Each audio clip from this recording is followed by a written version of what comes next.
말씀 보겠습니다. 말씀은 신약성경 요한복음 10장 22절부터 33절까지의 말씀입니다. 요한복음 10장 22절부터 30절까지입니다. 신약성경 163쪽입니다.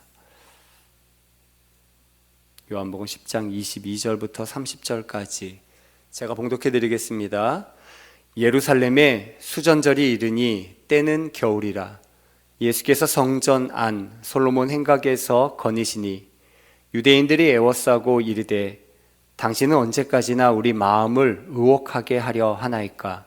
그리스도이면 밝히 말씀하소서 하니 예수께서 대답하시되 내가 너희에게 말하였으되 믿지 아니하는도다. 내가 내 아버지의 이름으로 행하는 일들이 나를 증거하는 것이거늘 너희가 내 양이 아니므로 믿지 아니하는도다. 내 양은 내 음성을 들으며 나는 그들을 알며 그들은 나를 따르느니라. 내가 그들에게 영생을 주노니 영원히 멸망하지 아니할 것이요 또 그들을 내 손에서 빼앗을 자가 없느니라. 그들을 주신 내 아버지는 만물보다 크심에 아무도 아버지 손에서 빼앗을 수 없느니라. 나와 아버지는 하나이니라 하신대. 아멘. 할렐루야. 오늘 거룩하고 복된 이 주일 아침에 하나님 앞에 예배하러 나온 모든 분들 위해 주님의 은혜와 축복과 평화가 함께 하시기를 간절히 축원합니다. 오늘 읽은 본문의 말씀 가지고 나의 목자이신 하나님이란 제목으로 우리 말씀 나누겠습니다.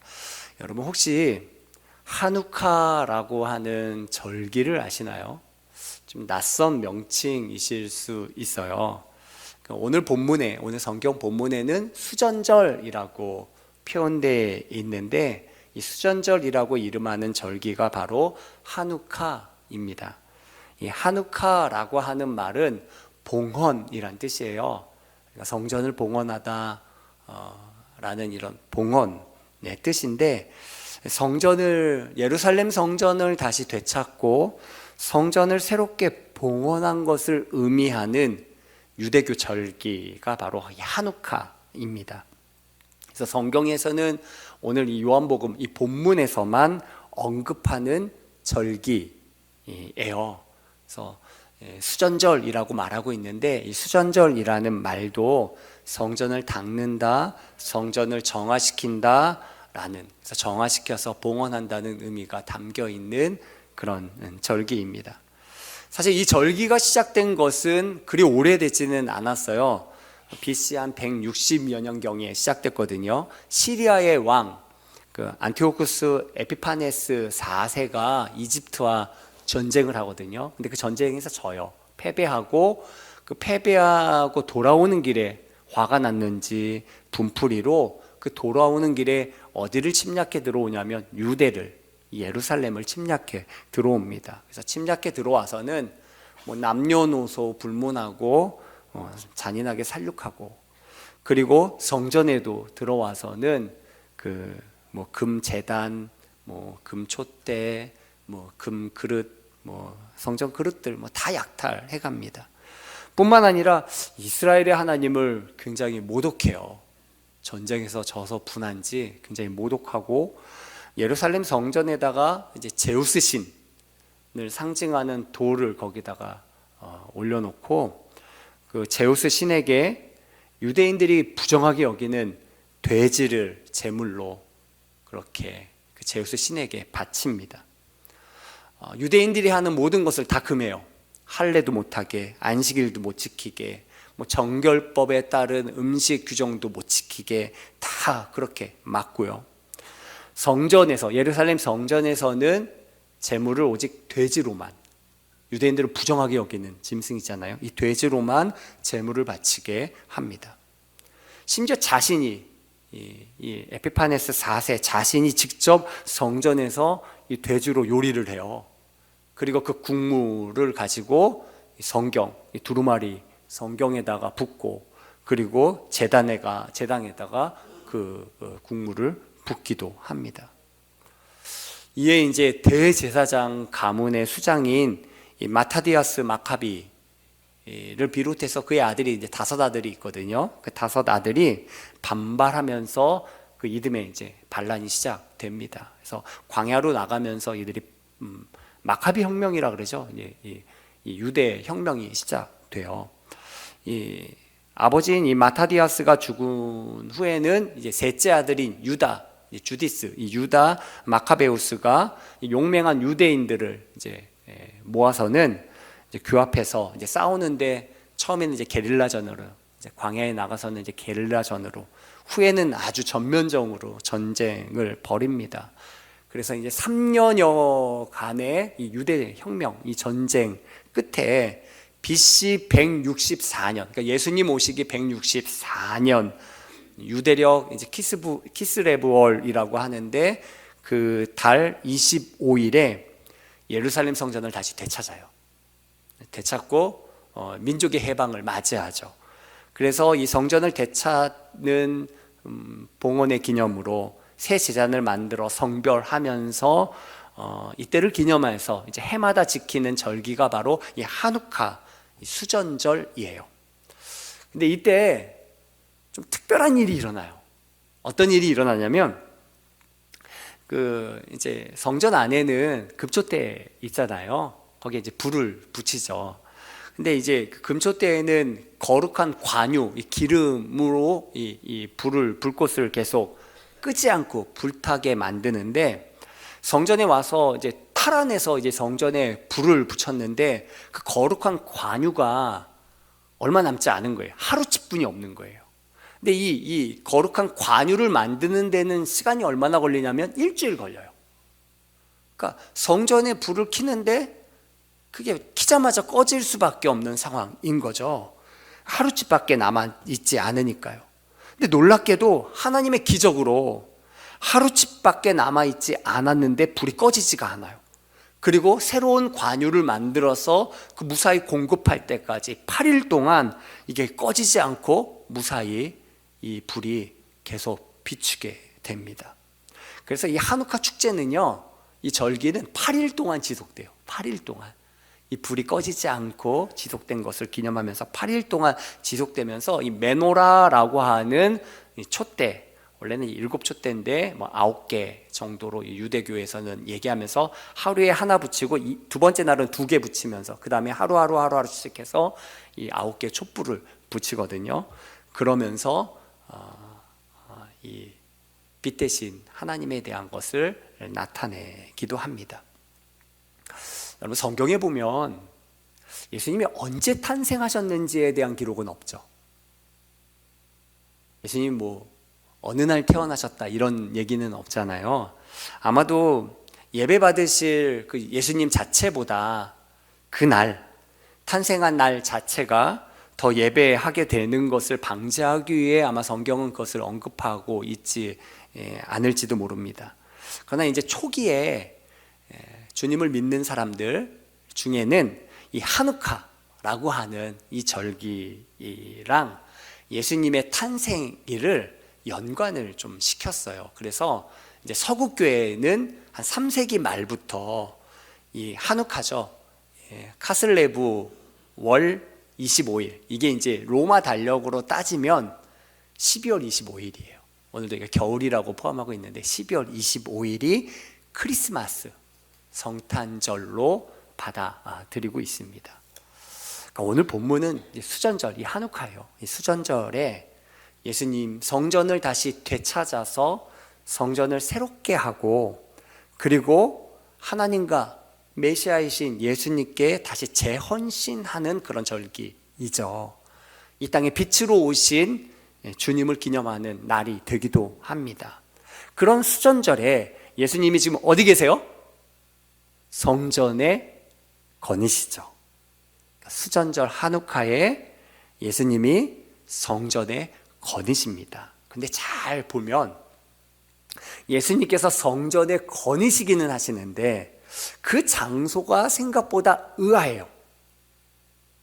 성전 안 솔로몬 행각이라고 기록되어 있죠. 솔로몬 행각. 근데 이 솔로몬 행각이 어디냐면, 여러분 성전을 좀 이해하시면 좋을 것 같아요. 성전에는 이게 가장 중심, 가장 성전 깊은 곳 안쪽은 어디냐면 지성소예요.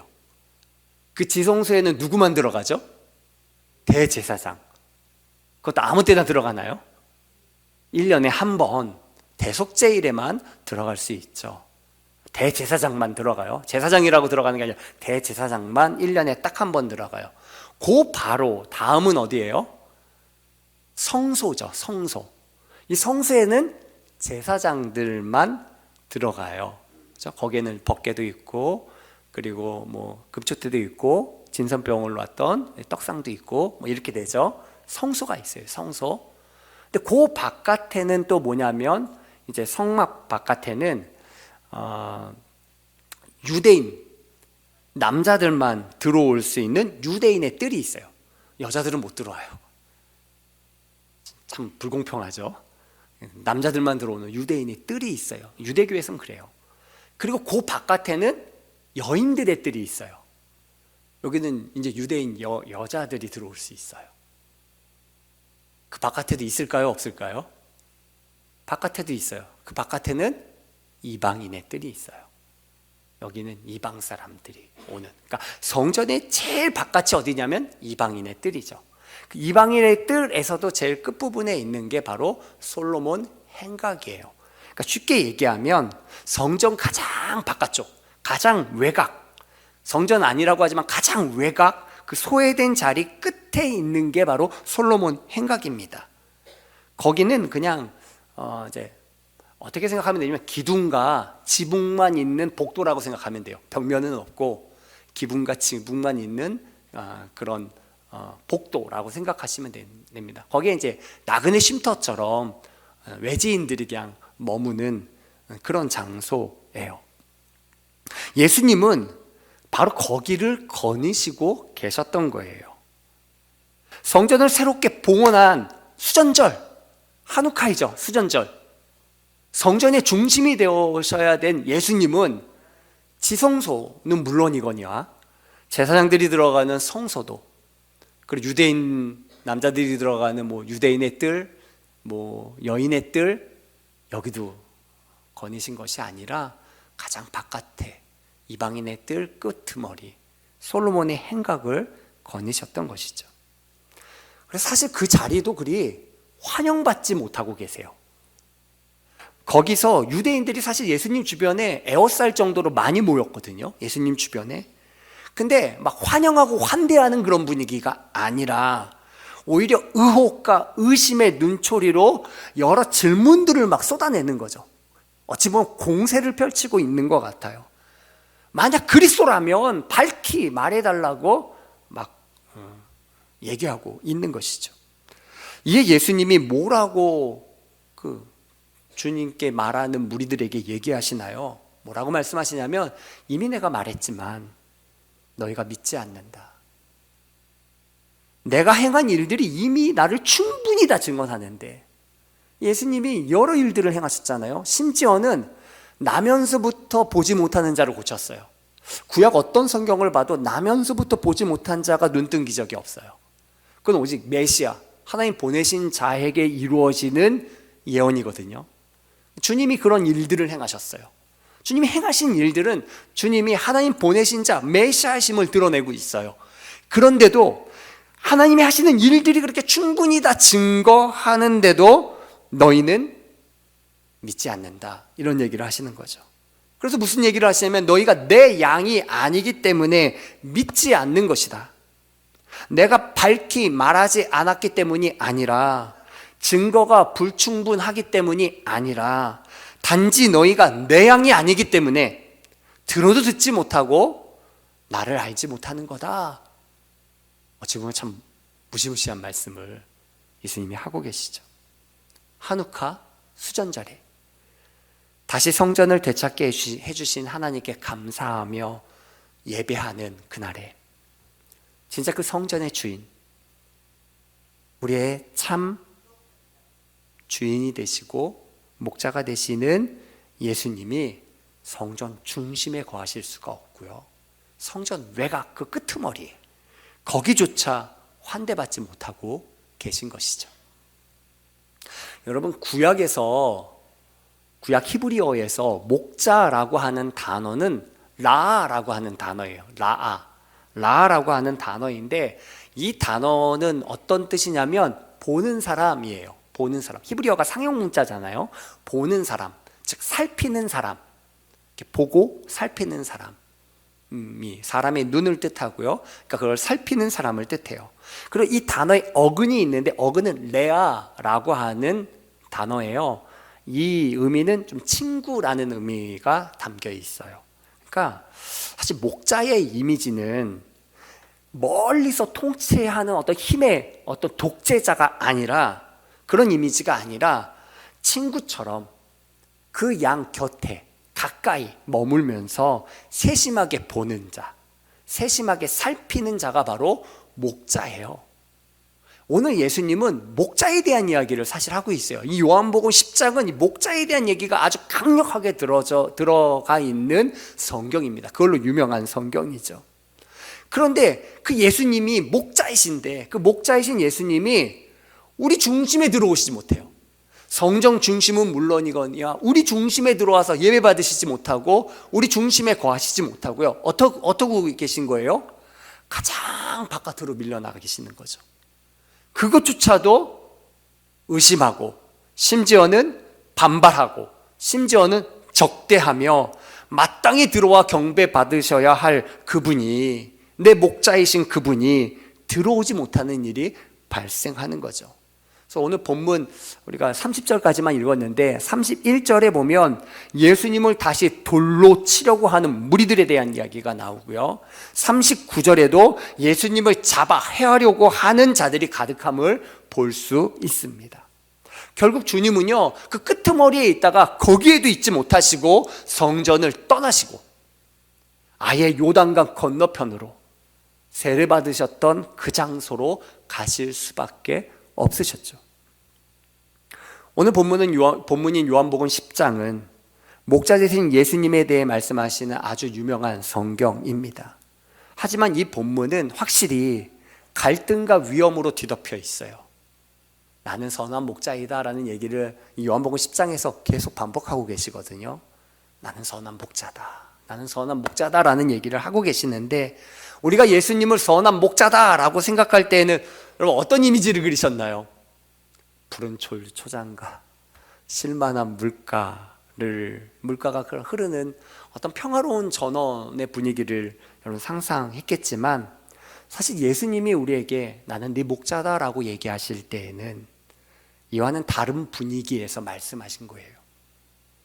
양들을 해하려는 도둑들, 강도들, 이리들이 가득한 그 환경 가운데 주님이 내가 네 목자야 라고 말씀하신 거죠. 마치 시리아 왕 에피파네스 4세가 성전을 짓밟고 더럽히고 성전의 보물들을 탈취해 간 것 같은 그런 환경 속에서 주님은 내가 네 목자야, 내가 널 지켜줄게, 내가 널 보호해줄게, 네 곁에 머물게 라고 말씀하시는 거죠. 그런데 양들은 어떻게 하고 있어요? 그 목자를 의심하고 적대하고 오히려 쫓아내고 있는 것이죠. 성전의 참 주인이시고 참 목자이신 예수님은 성전 안에 거하시지 못하시고 오히려 성전 안에 있는 사람들로 인해 다시 돌로 침을 당할 위기와 붙잡혀 죽을 위기를 막고 있음을 보여주고 있는 것입니다. 그래서 오늘 본문 26절 말씀, 주님이 이렇게 말씀하세요. 뭐라고 말씀하시냐면 너희가 내 양이 아니므로 믿지 아니하는도다.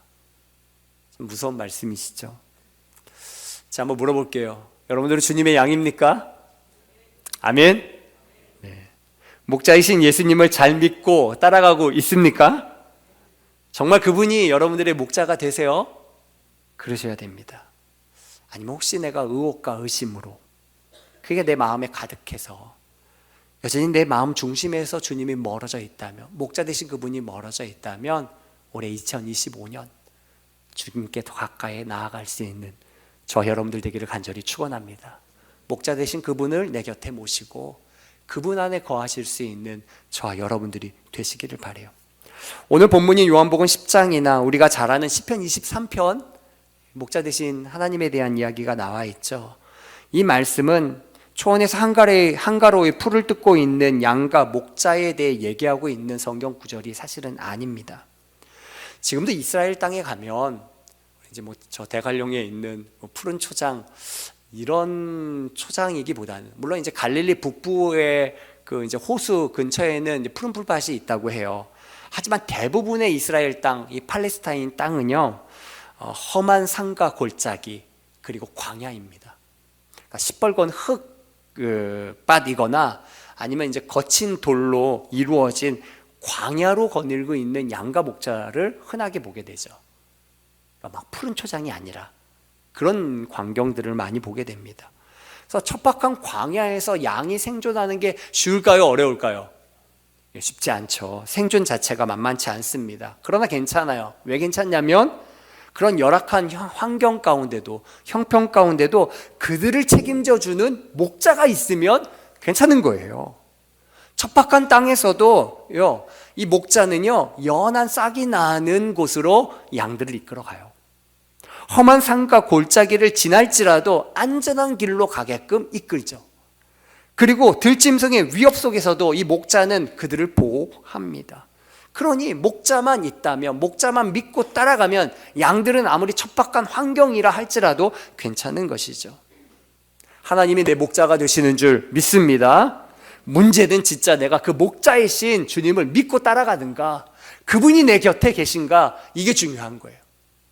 그렇지 못하고 나와 그분은 너무나 멀어져 가고 아예 자꾸 내가 밀어내고 있는가, 이거를 점검할 수 있는 오늘이 되셨으면 좋겠습니다. 믿지 않으면 결국 주님은 성전 밖으로 밀려나갈 수밖에 없는 것입니다. 성전 밖으로 밀려나가시면, 주님이 나와 멀어지시면, 그러면 양들은 어떻게 되는 거예요? 목자 없는 양이 되는 거잖아요. 그러면 생존하기가 어려운 겁니다. 도둑이 오고 강도가 오고 그리고 사나운 짐승에 의해 칼갈이 찢겨질 수밖에 없는 거죠. 시리아가 쳐들어와서 갈갈이 찢겨진 것처럼 그런 일을 겪을 수밖에 없는 것이죠. 그러니 내 목자 되신 주님이 내 곁에 계셔야 돼요. 그리고 나는 그분을 믿고 그분이 어디든지 이끄는지 따라가야 되는 줄 믿습니다. 케네스 해긴 목사님이 1950년 이 텍사스 주 라웰이라고 하는 곳에서 처음 이제 환상을 통해 주님을 보게 되었을 때, 예수님이 이제 당신의 오른손을 이 케네스 해긴 목사님의 양손 위에 이렇게, 오른쪽 손가락을 양손 위에 이렇게 놓으셨다는 거예요. 근데 환상 가운데 이렇게 놓으셨는데 막 핀숯을 자기 손 위에 넣은 것처럼 굉장히 막 뜨거웠다는 거죠. 그리고 나서 주님이 뭐라고 말씀하시면, 너 무릎 꿇어라. 그래서 무릎을 꿇었어요. 그랬더니 손으로 안수하시면서 뭐라고 말씀하시냐면 이렇게 말씀하셨어요. 나는 너를 불렀고 기름 부음을 주었다. 병든 자에게 사역하기 위한 특별한 기름 부음인데 이것이 네가 주로 사역하는 방법이 될 것이다. 그러니까 내가 너를 불렀고 너에게 기름 부음을 주었는데 이 기름 부음은 병든 자를 치료하는 아주 특별한 기름 부음이고 네 사역은 이게 주될 거다. 이렇게 안수하시면서 말씀하신 거죠. 그러면서 하시는 말씀이 굉장히 중요해요. 그래서 제가 자막으로 적어놨거든요. 뭐라고 주님이 이어서 이 케네스 해긴 목사님에게 말씀하셨냐면, 내가 내게 말한 것을, 그러니까 내가 이 케네스 해긴 내게 말한 것을 사람들에게 말하지 않으면 이 기름 부음이, 그러니까 주님이 친히 너에게 기름 부었던 그 기름 부음이 역사하지 않을 것이다. 네가 나를 보았다고 말해라. 내가 너와 말하였다고 말해라. 내가 내 오른손 손가락을 너의 양손 손바닥에 놓았다고 말해라. 그들에게 너의 손에 치유의 기름 부음이 있다고 말해라. 그들이 그것을 믿으면 내 손으로부터 능력이 흘러나와서 그들의 몸으로 들어가 그들의 약함과 질병을 물리치겠고 치유와 치료가 이루어질 것이라고 내가 네게 말했다고 그들에게 말해라. 말을 하라는 거예요. 말을. 이런 것을 말할 때, 말하는 게 우선이라는 거예요. 말할 때 사람들이 그것을 믿으면 그 기름 부음이 흘러 들어가겠지만, 믿지 않으면 예수님께서 기름 부어주신 그 특별한 기름 부음이 역사하지 않을 것이라는 거죠. 예수님께는 누구나 다 고칠 수 있는 기름 부음이 있으시죠. 성령으로 기름 부음 받으셨잖아요. 그러나 주님은요, 그 기름 부음 가지고 모든 사람을 다 고치지 않으셨어요. 그렇게 행하지 않으셨습니다. 사람들이 생각하는 방법대로 역사하지 않으셨어요. 사람들이 생각하는 거는 정말 어려운 사람도 다 고치면서 이거 빨리 사람들에게 소문내 이럴 것 같은데, 주님은 결코 그렇게 하지 않으셨어요. 오히려 예수님은요, 사람들의 의심과 거절에 쫓겨나가시는 경우가 많았습니다. 예수님은 늘 먼저 회당에 들어가서 말씀을 선포하셨거든요. 고향인 나사렛에서도 마찬가지죠. 회당에 가서서 말씀을 선포하셨어요. 어떤 말씀을 선포하셨냐면 이사야서를 찾아서 읽으셨어요. 그냥 탁 펴서 읽으신 게 아니라 이사야서를, 구약에 있는 이사야서 61장을 찾아서 읽으셨어요. 그래서 누가복음 4장 17절에서 19절에 이렇게 표현하고 있어요. 제가 읽어드릴게요. 선지자 이사야의 글을 드리거늘 책을 펴서 이렇게 기록된 데를 찾으시니, 그러니까 성경을, 그 이사야 두루마기를 찾으셨어요. 곧 주의 성령이 내게 임하셨으니, 여호와의 영이 내게 임하셨으니, 이사야서는 그렇게 기록하고 있죠. 이는 가난한 자에게 복음을 전하게 하시려고 내게 기름을 부으시고 나를 보내사 포로된 자에게 자유를, 눈먼 자에게 다시 보게 함을 전파하며 눌린 자를 자유롭게 하며 주의 은혜의 해를 전파하게 하려 하심이라 하였더라. 이 이사야서에 있는 말씀을 읽으셨어요. 먼저 읽으셨어요. 그리고 나서 선언하셨어요. 뭐라고 선언하셨냐면 누가복음 4장 21절이죠. 우리 같이 한번 읽어볼까요? 우리 함께 읽겠습니다. 이에 예수께서 그들에게 말씀하시되 이 글이 오늘 너희 귀에 응하였느니라 하시니. 이 약속의 말씀, 700년 전에 기록된 이 약속의 말씀, 이 약속의 말씀이 오늘 너희에게 성취되었다, 이루어졌다, 이렇게 선언하셨다는 거예요. 선포하셨다는 거예요. 이게 항상 먼저였다는 거예요. 예수님이 항상 어느 마을에 가시든지 회당에서 말씀을 먼저 전하셨어요. 회당 밖에서도요, 늘 말씀을 먼저 전하신 거예요. 가르치기를 먼저 하신 거예요. 이 말씀, 성경의 이 말씀을 가지고 가르치시면서 이게 오늘 너희에게 나로 말미암아 이루어졌다라고 선언하셨어요. 이 말씀의 선포가 먼저인 것입니다. 그리고 이 말씀을 선포했을 때 사람들이 이것을 받아들이면, 믿으면, 그러면 주님의 기름 부음이 그 믿는 자에게 흘러 들어갔어요. 그러므로 치료와 은혜가 나타난 거죠. 그러나 믿지 않는 자는 받지 못한 거예요. 그래서 고향인 나사렛에서는 하나님 많은 능력을 행하실 수가 없으셨어요. 믿지 않았기 때문인 거죠. 주님에 대한 지식, 즉 주님과의 관계가 먼저 형성된 다음에야 주님의 기름 부음으로 말미암는 놀라운 역사가 나타난 것입니다. 그러려니 믿는 자들은요, 옷자락만이라고 만지려고 했고요, 심지어는 지붕을 뚫어서라도 자기 친구, 그 병든 중풍병자를 달아내리려고 했던 거죠. 그렇게 믿음으로, 하나님의 말씀을 믿고 믿음으로 나온 사람은 단 한 사람도 예외 없이 빠짐없이 다 그 기름 부음을 받은 것입니다. 다 나은 것이에요. 다 은혜를 받은 것이죠. 그러나 그렇지 않고 그냥 주님을 그냥 만지는 사람들은요, 역사가 나타나지 않았어요. 혈루증 앓던 여인의 그 이야기도 살펴보면 수많은 사람들이 애워쌌거든요. 막 밀고 밀치는 그런 상황이었습니다. 고침받으려고 했던 사람들이 많이 몰려들었을 거 아닙니까? 그러나 호기심으로, 아니면 믿지 않고 만지는 사람들은요, 낫지 않아요. 그러나 오직 누구에게는 능력이 흘러들어갔습니까?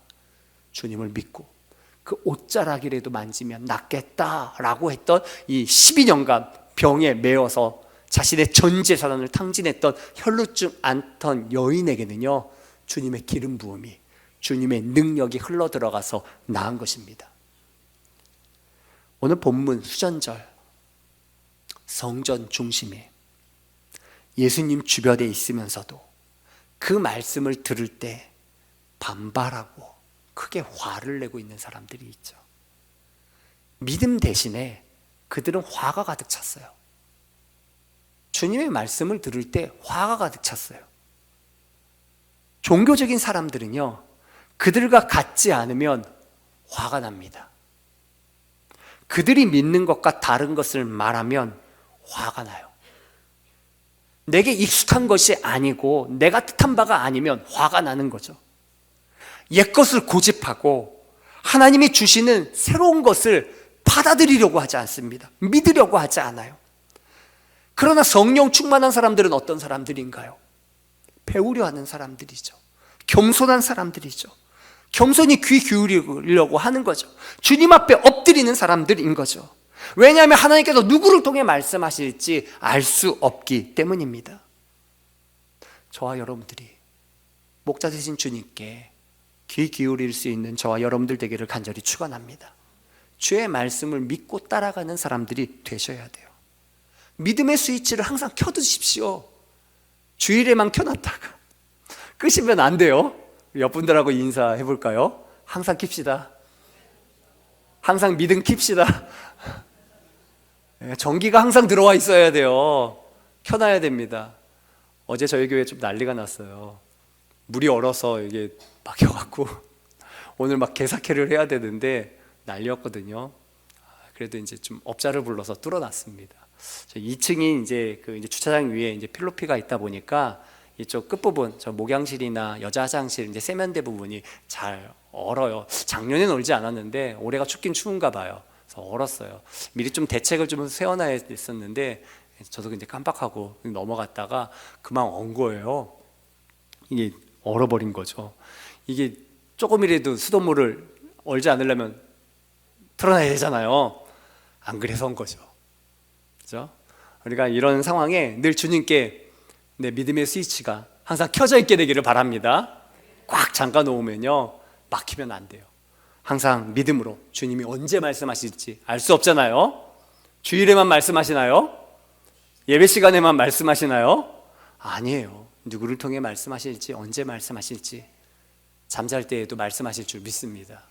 내 영혼에게 말씀하시고 우리의 삶에 말씀하세요. 어떤 모습으로 말씀하실지도 알 수 없죠. 그러니 그렇게 말씀하실 때 내 목자이신 주님은 내 곁에 계셔서 늘 말씀하실 거예요. 그것을 듣고 그 믿음 따라 살아갈 수 있는 저와 여러분들 되기를 간절히 축원합니다. 여러분 혹시 뒤집힌 양을 보신 적 있나요? 한번 손 들어볼까요? 장이 뒤집힌 양을 본 적이 있다. 없네요. 저도 못 봤어요. 영상으로만 봤어요. 근데 제가 영상을 실을까 그냥 그림을 실을까 그러다가 그냥 필립 켈러의 그 양가 목자에 실려 있는 그림을 좀 실어놨는데, 사실 뭐 요즘은 양을 직접 보는 것도 쉽지 않죠. 뭐 동물원에 가거나 뭐 양떼 목장을 찾아가지 않는 이상, 뭐 대관령 가서 그러지 않는 이상 볼 기회가 쉽지 않습니다. 근데 양을 직접 기르다 보면 이 뒤집힌 양을 보게 되는 경우가 종종 있다고 그래요. 이제 양이 새끼를 가졌거나 배가 불렀거나 양털이 무수히 다 자란 양은 그 무게가 무겁기 때문에 뒤집히는 경우가 이제 있다는 거죠. 저렇게 뒤집히는 거죠. 그림에는 잘 나타나지 않지만 이 뒤집힌 양의 모습을 동영상으로 보면 정말 안쓰러워요. 막 바둥바둥거리거든요. 바둥거린다고 일어나나요? 못 일어나요. 양은요 못 일어나요. 혼자의 힘으로 다시 서기가 어렵다는 거죠. 그래서 이게 장시간 방치되면 양은 그만 건강도 잃고 나중에는 생명도 잃게 된다는 거예요. 그래서 목자는요 늘 양 곁에 머물면서 수를 헤아려 본대요. 그게 필수라는 거죠. 그래서 혹 잃어버린 양이 있다면 재빨리 찾아 나서야 된다는 거예요. 양이 뒤집혔든지 아니면 수풀에 걸렸든지 엉뚱한 곳에 길을 헤매든지 그러면 빨리 찾아내야 되는 거죠. 근데 이제 시편 23편에 보면 다윗의 시편이잖아요. 근데 시편 23편 2절에 보면 이런 표현이 나와요. 그가 나를 푸른 풀밭에 누이시며 라는 표현이 나오죠. 누이시며, 누였다. 그러니까 다윗은 자신을 양으로 표현하면서 나는 누웠다 이렇게 표현하고 있잖아요. 사실 양은 거의 눕는 적이 없다고 그래요. 누워 자는 짐승은 손으로 꼽을 만큼 좀 드물다고 하죠. 일단 뭐 사자는 누워 잔대요. 왜 누워 잘까요? 건들 자가 없기 때문에 누워 자죠. 또 뭐 집에서 기르는 강아지들도 종종 눕죠. 뭐 고양이들도 그렇고요. 왜 누울까요? 편안하고 안전하기 때문에 그렇겠죠. 뭐 버릇없어 그럴 수도 있겠지만 뭐 편안하고 안전하기 때문에 눕겠죠. 근데 양이 누워 잔다는 것은 쉽지 않은 거라는 거예요. 아까도 말씀드린 것처럼 한번 누웠다가는 일어날 수 있어요? 못 일어나요. 일어나지 못해 바둥거리다가 건강 잃고 생명까지 잃게 될 수 있기 때문인 거죠. 그러니까 양이 누워 잔다는 것은 자살행위와 같은 거예요. 근데 자신을 양이라고 고백하고 있는 다윗은 지금 뭐라고 고백하고 있어요? 누이시며 눕는다고 표현하고 있잖아요. 왜 눕습니까? 목자 되신 하나님 때문에 누울 수 있다는 거죠. 편안하네. 푸른 풀밭에서 풀 잔뜩 뜯어먹고 배불러서 누울 수 있다는 거죠. 필립 켈러의 양과 목자, 아까 그 그림도 이제 그 책에서 나온 건데, 이 책의 원래 제목은 이제 한 목자의 시선으로 본 시편 23편이에요. 근데 이제 이 책에서 저자는요, 이 양들이 몇 가지 조건이 충족되지 않으면 절대 눕지 않는다고 얘기를 해요. 근데 이제 첫 번째는 일단 양은 무서움을 많이 탄대요. 그래서 무서우면, 두려우면 절대 눕지 않는데요. 절대 눕지 않고, 또 양은 무리 생활을 하잖아요. 혹시 무리 중에 갈등 관계가 있거나 좀 이렇게 불안하면 그래도 눕지 않는데요. 불안한 관계가 있을 때 눕지 않는데요. 또 셋째는 양이 이제 파리나 해충의 피해를 많이 입거든요. 특히 이제 콧잔등이 이제 습한데 거기에 파리가 알을 낳거나 해충들이 알을 낳아요. 그럼 굉장히 간지러워서 그럴 때에는 괴로워서 참지 못하고 눕지 못한다는 거죠. 그래서 목자들이 이렇게 기름을 항상 아마드라고 하는 기름을 갖고 다녀요. 그래서 코에도 발라주고 머리에도 듬뿍 발라주면서 해충의 가려움증을 이렇게 치료해주는 효과를 내죠. 그리고 네 번째가 배고프면 눕지 않는데요. 배불러야 눕는 거죠. 지금 다윗은 푸른 추장에 눕는다고 얘기하고 있죠. 목자 대신 그분 안에 만족하며 눕는다고 얘기하고 있는 거예요. 누워도 걱정이 없어요. 왜 걱정이 없나요? 목자 대신 하나님께서 일으켜 주시면 되잖아요. 그분이 지켜주시면 되잖아요. 그러니까 편히 누울 수 있는 거죠. 오늘 저와 여러분들 곁에 누가 계셔야 합니까? 주님이 계셔야겠죠. 계십니까? 우리 안에 계셔야 될 줄 믿습니다. 수전절이라고 하지만, 한우카라고 하지만, 우리가 성전에서 예배 드린다고 하지만, 주님이 내 마음에서 멀어져서 저 솔로몬 행각에, 아니면 거기에서도 의심과 그런 적대감으로 인해서 멀어져 가시면 안 되잖아요. 진짜 내 곁에 계셔서 내가 주님으로 인해 만족하고 또 주님 안에서 누우며 그 안에서 여러분들의 삶을 살아갈 수 있는 저와 여러분들 되기를 간절히 축원합니다. 올해 그래서 표어가 뭐예요? 주께 더 가까이. 멀어지지 마십시오. 주님 안에 늘 거하시고, 오늘 주님은 말씀하셨어요. 27절 말씀 우리 같이 한번 읽어볼까요? 27절 우리 함께 읽겠습니다. 내 양은 내 음성을 들으며 나는 그들을 알며 그들은 나를 따르느니라. 주님이 나의 목자가 되시고요, 여러분들은 그분의 양이 되는 줄 믿습니다. 그 음성을 잘 듣고 그리고 그분을 따라가는 저와 여러분들 되기를 간절히 축원합니다. 오늘 이 들은 말씀 기억하시면서 우리 함께 같이 좀 통성으로 기도하실까요?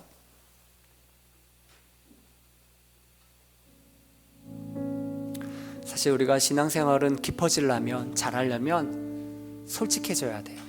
진실해야 됩니다. 겉으로 성전을 아무리 되찾고 봉헌한다 할지라도 거기에 주님이 계시지 않으면 아무 소용없습니다. 세상에 다른 왕이 자리 잡으면 아무 소용없습니다. 우리에게는 진짜 목자 되시고 내 곁에 계시고 날 보시고 날 살피시고 내 친구가 되시는 주님이 계셔야 돼요. 그래야 그분 안에서 만족하고 그분 안에서 편히 쉬며 그분 안에서 누워 있을 수도 있는 것입니다. 여러분의 삶이 혹시 두려움 가운데 불안해하고 있지 않습니까? 여러분의 삶이 어떤 세상의 공격으로 인해 괴로워하고 있지는 않습니까? 아니면 여러분들이 삶에 결핍되어 주려 있지는 않습니까? 주님이 여러분들의 목자로 찾아오고 계세요. 말씀하고 계세요. 이미 다 말씀하셨다고 얘기하고 계십니다. 그러나 너희가 듣지 않는다 안타까워하시는 거죠. 오늘 솔직하게 나는 주의 음성을 듣고 있는지 순종하고 있는지, 그래서 그분이 가자고 하면 어디든지 따라갈 수 있는 그런 순한 양인지 되짚어 보십시오.